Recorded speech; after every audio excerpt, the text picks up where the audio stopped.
Fala aí, galera, apareceu 3 petistas aqui em frente de casa.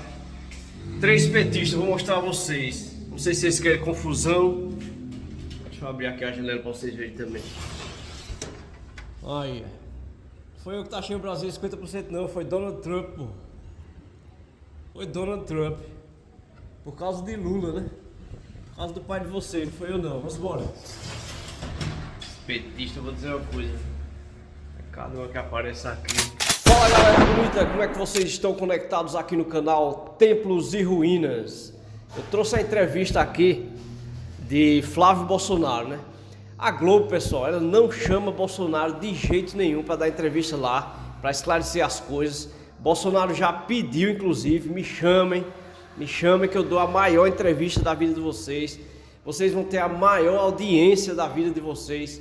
Me chamem que eu quero esclarecer umas coisas aí para todo o Brasil. Mas eles não chamam de jeito nenhum, por pirraça mesmo, por vingança, né? E chamaram Flávio Bolsonaro, filho dele, e ele foi e deu uma surra aí na galera, né? Envergonhou aí, botou pegada aí nessa galera, beleza? E o que aconteceu também, pô, na Globo, foi nessa entrevista de Lula, que Lula acusou Bolsonaro de ter tentado matar ele, tentado matar Alexandre de Moraes, acusou ele de golpe de Estado e tal, não sei o quê. Aí, como disse Silas Malafaia, será que eles vão dar o direito de retorno a Bolsonaro?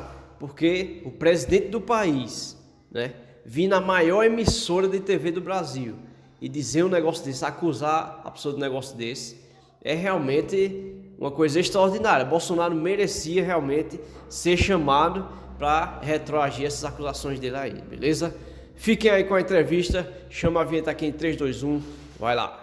Mas, senador, no final do dia, o que os senhores estão fazendo é aplaudir uma decisão que é ruim para o Brasil. É sobre isso. Não estou aplaudindo a decisão dele. Pode-se discutir a questão jurídica do pai do senhor, do ex-presidente, na própria justiça. Agora, aplaudir o que estão fazendo contra o país é ruim, vai na contramão dos discursos dos senhores mesmos, que defendem a defesa da soberania nacional, defendem o nacionalismo. Quer dizer, tem uma incoerência e parece que para beneficiar um grupo, que se taxa um país todo. Não e que o nada Brasil disso, pague Júlia. por isso, né? É bom que você me dê a oportunidade de desfazer essa percepção equivocada.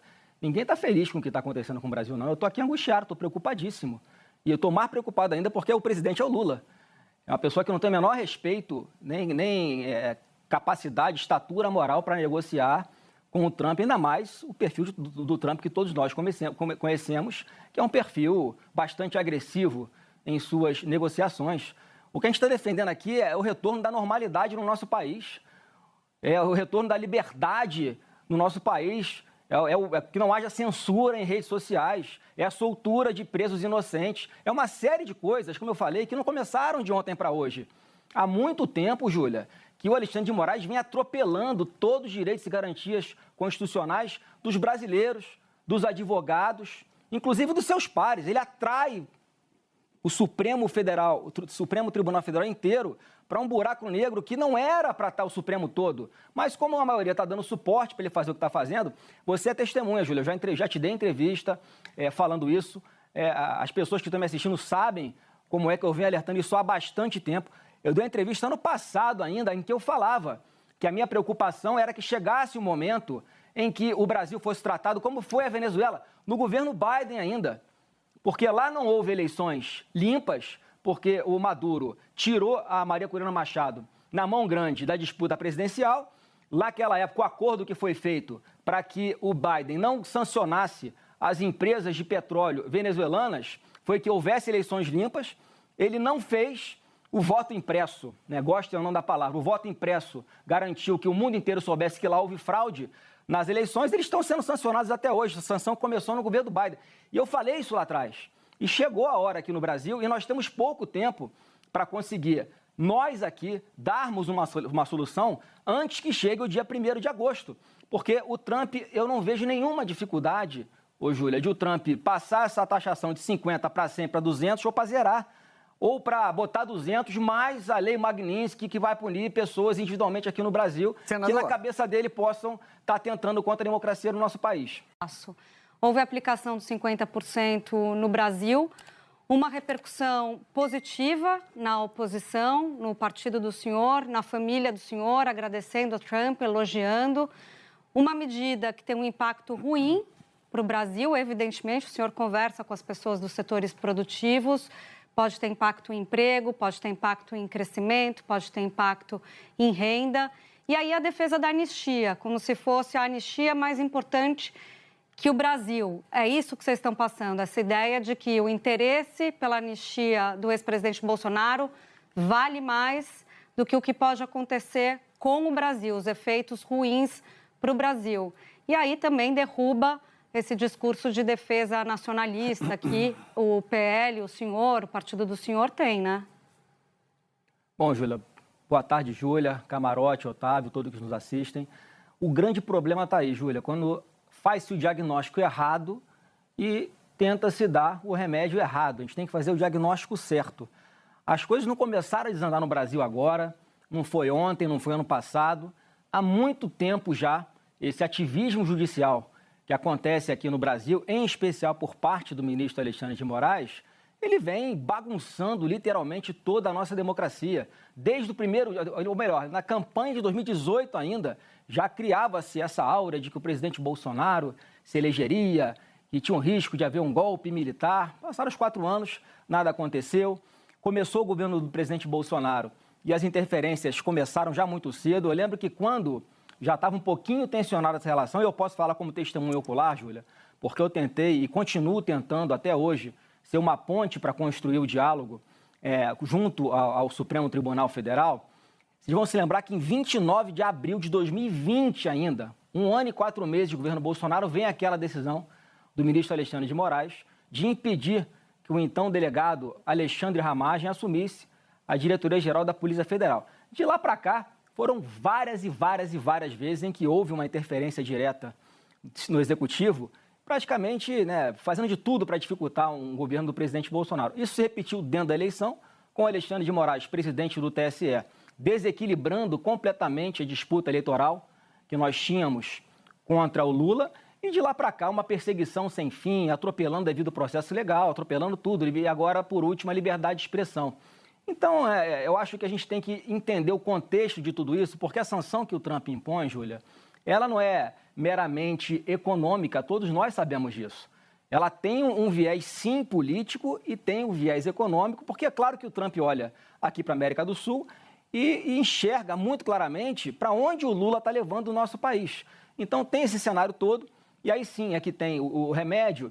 E eu digo o seguinte, Júlia, que a gente tem que tratar isso tudo com muita seriedade, com muito equilíbrio e com muita responsabilidade, porque senão o Brasil vai sofrer muito, e não é o que eu torço, não falo isso aqui com nenhuma alegria. Eu também fiquei surpreso com uma taxa de 50% sobre os produtos brasileiros exportados para os Estados Unidos. O Eduardo Bolsonaro estava lá trabalhando, e o que a gente tinha notícia aqui é que havia uma costura para alguma sanção ao Alexandre de Moraes. Mas é mais uma prova de que o Eduardo Bolsonaro não consegue manipular o Trump, não tem nenhum controle sobre o presidente da maior democracia do mundo.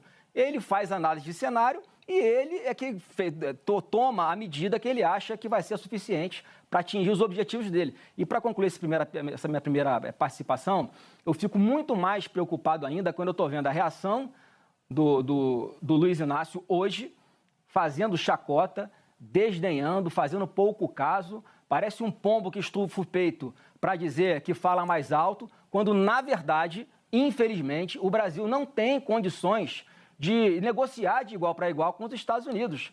Nós estamos falando de um presidente, Júlia, que há poucos dias meteu 100% de taxação na China, que é a maior parceira comercial dos Estados Unidos, e 2 dias depois estão os chineses conversando e negociando com os americanos. E, infelizmente, e o Trump falou isso hoje, que ele não está negociando com o Brasil. Ele não negocia, ele impõe exigências. Olha o perigo disso.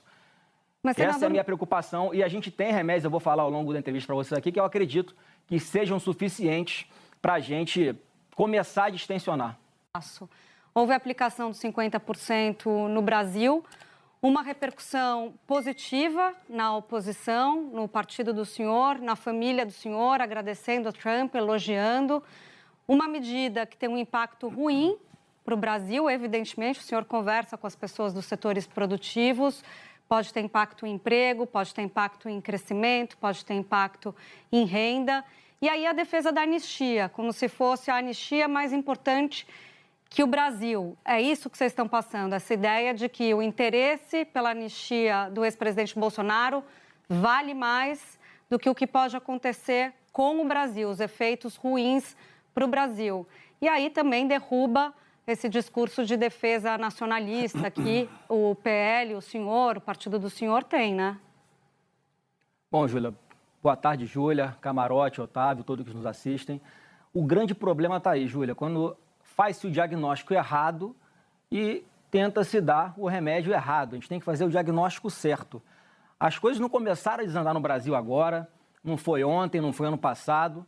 Há muito tempo já, esse ativismo judicial que acontece aqui no Brasil, em especial por parte do ministro Alexandre de Moraes, ele vem bagunçando literalmente toda a nossa democracia. Desde o primeiro, ou melhor, na campanha de 2018 ainda, já criava-se essa aura de que o presidente Bolsonaro se elegeria, que tinha um risco de haver um golpe militar. Passaram os 4 anos, nada aconteceu.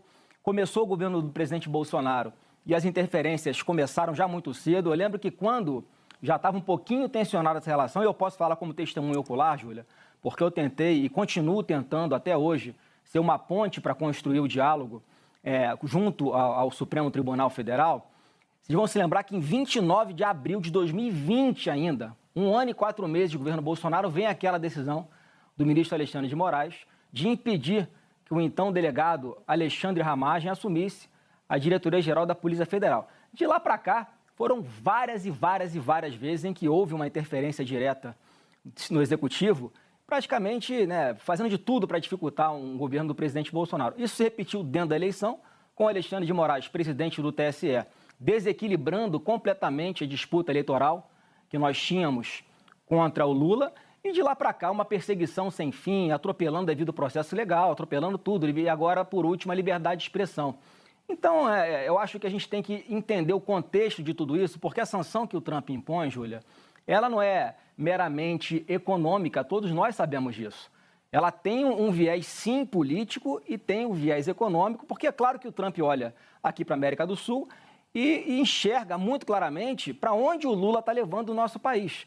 Então, tem esse cenário todo, e aí sim, aqui tem o remédio, e eu digo o seguinte, Júlia, que a gente tem que tratar isso tudo com muita seriedade, com muito equilíbrio e com muita responsabilidade, porque senão o Brasil vai sofrer muito, e não é o que eu torço, não falo isso aqui com nenhuma alegria. Eu também fiquei surpreso com uma taxa de 50% sobre os produtos brasileiros exportados para os Estados Unidos. O Eduardo Bolsonaro estava lá trabalhando, e o que a gente tinha notícia aqui é que havia uma costura para alguma sanção ao Alexandre de Moraes.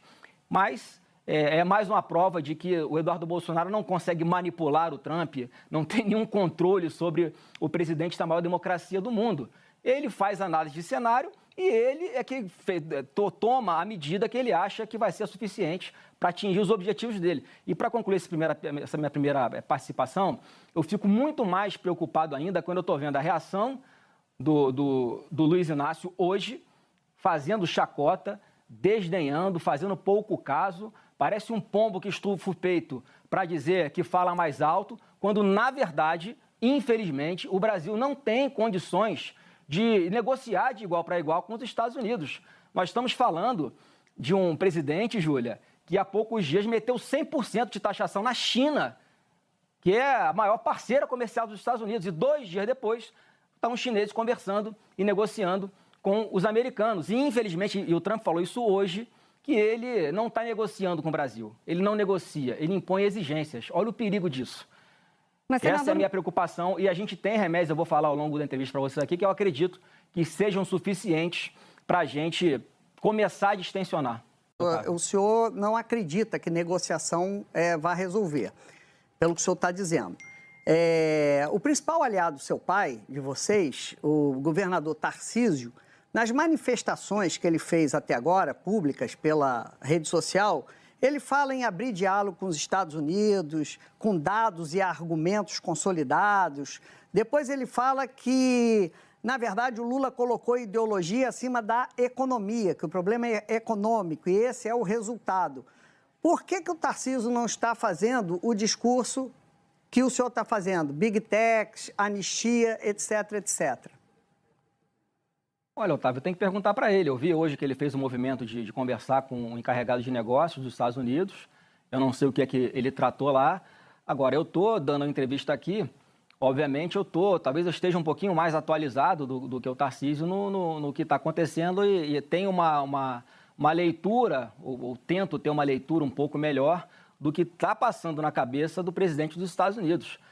Ou seja, o Tarcísio estaria desatualizado ou errado? Não, o Tarcísio está no papel dele de como governador do maior estado do Brasil, maior PIB do Brasil, tentar alguma coisa em defesa das empresas do seu estado, né, que obviamente é o maior exportador, o estado que mais exporta produtos para os Estados Unidos é São Paulo. Ele está na obrigação dele, inclusive, fazer isso. Mas agora, ele não fala em anistia.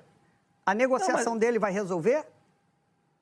Eu não sei se vai resolver. Eu acredito que nessa linha, né, tem pouca chance de resolver. E qual que é a minha grande preocupação, qual é o grande problema que eu vejo nisso tudo? Que o Brasil, no fim das contas, não vai ter condições de negociar. É o que o Otávio estava me perguntando, Otávio. Mas aí o senhor está justificando, Estou justificando, mas é a realidade. Tem que ficar na realidade, Camargo, do jeito que ela é. A interferência de um outro país num poder aqui do país com retaliação. Eu estou encarando a realidade, Camarote. A realidade hoje é a seguinte, isso me preocupa demais. A realidade hoje é a seguinte, o Brasil vai sentar como para negociar com alguém que está disposto a fazer qualquer coisa e que ele não tem preocupação de sanções por parte do Brasil, porque não vai afetar o país dele. Essa é a minha preocupação. Hoje nós estamos vivendo o dia do luto. Mais uma vez, a gente está aqui angustiado, sofrendo, preocupado, tomamos um remédio muito forte, que era contra a nossa vontade, mas daqui a algum tempo esse efeito vai passar e a gente consegue resolver antes, pelo menos, de 1º de agosto, quando entram em vigor essas sanções de 50% de taxas sobre os produtos brasileiros, com essa anistia aprovada rapidamente no Congresso, já que eu sei que tem votos lá para aprovar, ela não é pautada por causa de ameaças de ministro do Supremo. A gente não pode fingir que a nossa democracia está normal. Então não é, Júlia, respondendo a sua pergunta inicial também. Então vocês estão defendendo, vocês estão aceitando o Brasil se sucumbir à ameaça que Trump está fazendo ao país. Esse é o ponto, Júlia. Assim, se derem anistia, tudo bem. Então, a gente tira os 50% de taxação.